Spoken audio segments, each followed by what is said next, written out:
السلام علیکم ورحمۃ اللہ وبرکاتہ۔ دوستو، آپ سبھی کا ایک بار پھر سے استقبال کرتا ہوں ہمارے چینل SM ورلڈ میں۔ آج میں آپ کے سامنے ایک اور واقعہ پیش کرنے جا رہا ہوں حضرت داؤد علیہ السلام کی، کس طرح وہ بادشاہ بنے۔ تو آئیے جانتے ہیں اس پورے واقعہ کو، ویڈیو میں انت تک بنے رہیں جس سے آپ کو پوری معلومات ہوگی۔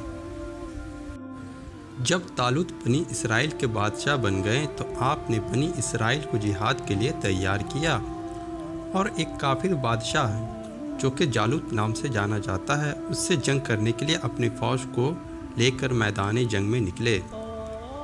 جالوت بہت ہی قد آور اور نہایت ہی طاقتور بادشاہ تھا۔ وہ اپنے سر پر لوہے کی ٹوپی جو پہنتا تھا اس کا وزن 300 رطل تھا، جو کہ قریباً 150 کلوگرام ہوتا ہے۔ جب دونوں فوجیں میدان جنگ میں لڑائی کے لیے صف آرائی کر چکی تو حضرت طالوت نے اپنے لشکر میں یہ اعلان فرما دیا، جو شخص جالوت کو قتل کرے گا میں اپنے شہزادی کا نکاح اس کے ساتھ کر دوں گا اور اپنی آدھی سلطنت بھی اس کو عطا کر دوں گا۔ یہ فرمان شاہی سن کر حضرت داؤد علیہ السلام آگے بڑھے، جو ابھی بہت ہی کمسین تھے اور بیماری سے چہرہ زرد ہو رہا تھا، اور غربت و مفلسی کا یہ عالم تھا کہ بکریاں چرا کر اس کی اجرت سے گزر بسر کرتے تھے، اپنا گھر چلاتے تھے۔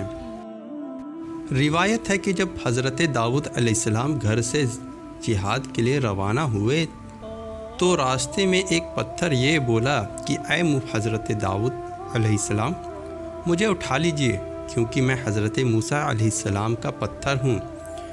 پھر دوسرے پتھر نے آپ کو پکارا کہ اے حضرت داؤد علیہ السلام، مجھے اٹھا لیجئے کیونکہ میں حضرت ہارون علیہ السلام کا پتھر ہوں۔ پھر ایک تیسرے پتھر نے آپ کو پکار کر عرض کیا اے حضرت داؤد علیہ السلام، مجھے اٹھا لیجئے کیونکہ میں جالوت کا قاتل ہوں۔ آپ علیہ السلام نے ان تینوں پتھر کو اٹھا کر اپنے جھولے میں رکھ لیا۔ جب جنگ شروع ہوئی تو حضرت داؤد علیہ السلام اپنی کوفن لے کر صفوں سے آگے بڑھے، اور جب جالوت پر آپ کی نظر پڑی تو آپ نے ان تینوں پتھروں کو اپنی گوفن میں رکھ کر اور بسم اللہ پڑھ کر گوفن سے تینوں پتھروں کو جالوت کے اوپر پھینکا، اور یہ تینوں پتھر جا کر جالوت کی ناک اور کھوپڑی پر لگے اور اس کے بھیجے کو پاش پاش کر کے سر کے پیچھے سے نکل کر 30 جالوتیوں کو لگے اور سب کے سب مقتول ہو کر گر پڑے۔ پھر حضرت داؤد علیہ السلام نے جالوت کی لاش کو گھسیٹتے ہوئے لا کر اپنے بادشاہ طالوت کے قدموں میں ڈال دیا۔ اس پر حضرت طالوت اور بنی اسرائیل بے حد خوش ہوئے۔ جالوت کے قتل ہو جانے سے اس کا لشکر بھاگ نکلا اور حضرت طالوت کو فتح حاصل ہو گئی، اور اپنے اعلان کے مطابق حضرت طالوت نے حضرت داؤد علیہ السلام کے ساتھ اپنی لڑکی کا نکاح کر دیا اور اپنی آدھی سلطنت کا ان کو سلطان بنا دیا۔ پھر پورے 40 برس کے بعد حضرت طالوت بادشاہ کا انتقال ہو گیا تو حضرت داؤد علیہ السلام پوری سلطنت کے بادشاہ بن گئے۔ اور جب حضرت شمویل علیہ السلام کی وفات ہو گئی تو اللہ تعالیٰ نے حضرت داؤد علیہ السلام کو سلطنت کے ساتھ ساتھ نبوت سے بھی سرفراز فرما دیا۔ آپ سے پہلے سلطنت اور نبوت دونوں اعزاز ایک ساتھ کسی کو بھی نہیں ملا تھا۔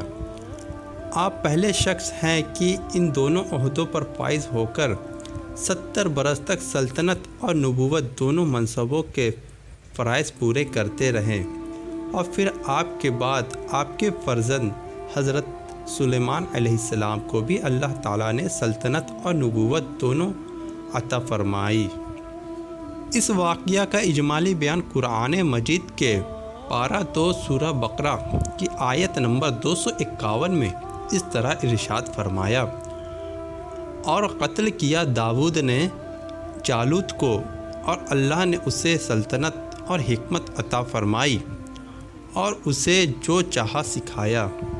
حضرت داؤد علیہ السلام نے باوجود یہ کہ ایک عظیم سلطنت کے بادشاہ تھے، مگر ساری عمر وہ اپنے ہاتھ کی دستکاری کی کمائی سے اپنے ضرورت کا سامان کرتے رہے۔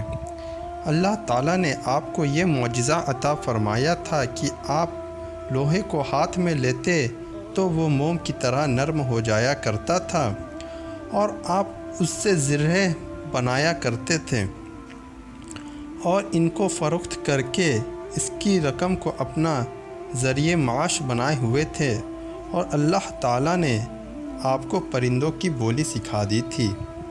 اس واقعہ سے ہمیں یہ معلوم ہوا کہ اللہ تعالیٰ جب اپنا فضل و کرم فرماتا ہے تو ایک لمحے میں رائی کو پہاڑ اور ذرے کو آفتاب بنا دیتا ہے۔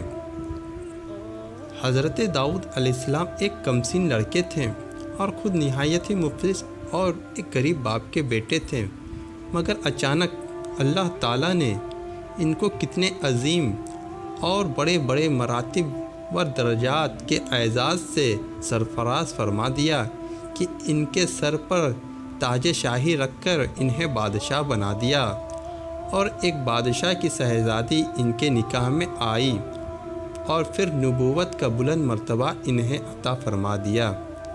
اس سے بڑھ کر انسان کے لیے کوئی بلند مرتبہ ہو سکتا ہی نہیں۔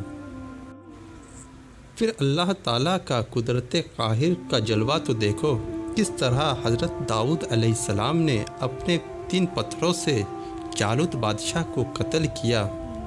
حالانکہ جالوت کے سامنے ان 3 چھوٹے چھوٹے پتھروں کی کیا حقیقت تھی، جبکہ وہ 300 رطل وزن کا فولادی ٹوپی پہنے ہوا تھا۔ مگر حقیقت تو یہ ہے کہ اللہ تعالیٰ اگر چاہے تو ایک چونٹی کو ہاتھی پر غالب کر دے، اور اللہ تعالیٰ اگر چاہے تو ہاتھی ایک چونٹی کا کچھ بھی نہیں بگاڑ سکتا۔ اور اس واقعہ سے ہمیں یہ بھی پتہ چلتا ہے کہ رزق حلال طلب کرنے کے لیے کوئی جائز پیشہ اختیار کرنا یہ انبیاء و مرسلین اور صالحین کا مقدس طریقہ ہے، لہٰذا ہرگز پیشاور مسلمان کو حقیر و ذلیل شمار نہیں کرنا چاہیے۔ امید کرتا ہوں کہ آپ کو یہ واقعہ پسند آئی ہوگی۔ اگر پسند آئے تو ہمارے ویڈیو کو لائک اور شیئر ضرور کریں۔ اگر آپ نے ہمارے چینل کو سبسکرائب نہیں کیا ہے تو جلد سے جلد ہمارے چینل کو سبسکرائب کریں۔